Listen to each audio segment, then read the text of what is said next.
So hello students, कैसे हैं आप सभी। तो आज का हमारा टॉपिक है dissolution of firm. It means closure of business due to loss और कॉन्फ्लिक्ट बिटवीन द पार्टनर्स। मतलब हमारे जो पार्टनर्स हैं उनमें तकरार आ गई है और लॉस हो गया, उसकी वजह से हमारा बिजनेस क्या हो रहा है, बंद हो रहा है, मतलब कंपनी का दिवाला निकल गया। तो हमारा क्या होगा, dissolution of partnership, change in the partnership deed. तो हमें इसमें क्या करना होगा, पार्टनरशिप डीड क्या करनी है, चेंज करनी है। तो और हम इसमें कौन कौन से मेथड्स पढ़ेंगे, basic, Garner versus Murray, sale to a company, piecemeal distribution. ठीक है, ये हम अपने सारे मेथड करेंगे। तो हम बेसिक से स्टार्ट करेंगे।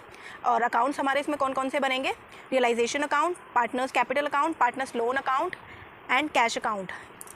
तो रियलाइजेशन अकाउंट में क्या होगा, in this account all assets are closed and sold. जो जितनी भी हमारी एसेट्स होंगी उनको हम क्या करेंगे, क्लोज करेंगे और सोल्ड करेंगे। And all liability accounts are closed and paid. और जो लाइबिलिटी अकाउंट्स हमारे होंगे उन्हें हम क्या करेंगे, क्लोज करेंगे एंड पेड करेंगे।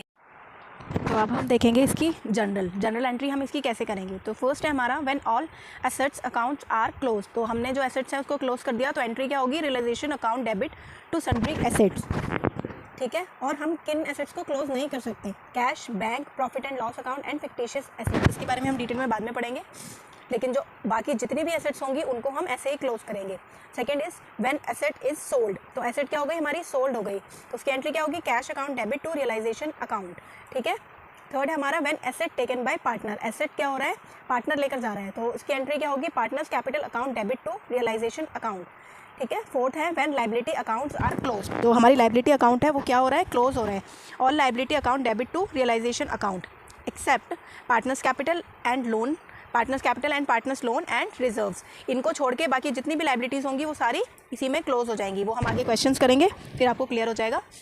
Next one is when liability paid. Liability क्या हो गई, पे हो गई, रियलाइजेशन टू कैश अकाउंट। ठीक है, when liability paid by partner. Liability कौन पे कर रहा है, पार्टनर पे कर रहा है, तो एंट्री क्या होगी, realisation account debit to partners capital. When realisation expense paid. जब हम रियलाइजेशन के एक्सपेंस पे करेंगे तो उसकी एंट्री होगी realisation account debit to cash. ठीक है, next is when unrecorded asset sold. जो हमारी अनरिकॉर्डेड एसेट है वो हमने क्या करी है, सोल्ड कर दिया, बेच दिया है, तो उसकी एंट्री होगी cash account debit to realisation. तो रिकॉर्ड तो थी नहीं, तो हमारा क्या होगा, प्रॉफिट होगा। वैसे व्हेन अनरिकॉर्डेड लाइबिलिटी पेड, तो ये भी क्या थी, अनरिकॉर्डेड लाइबिलिटी थी जो हम रिकॉर्ड करना भूल गए थे या नहीं करी थी किसी रीज़न से, तो इसकी एंट्री होगी realisation account debit to cash account. तो ये हमारा क्या होगा, लॉस। सो अब हम अकाउंट प्रिपेयर करेंगे।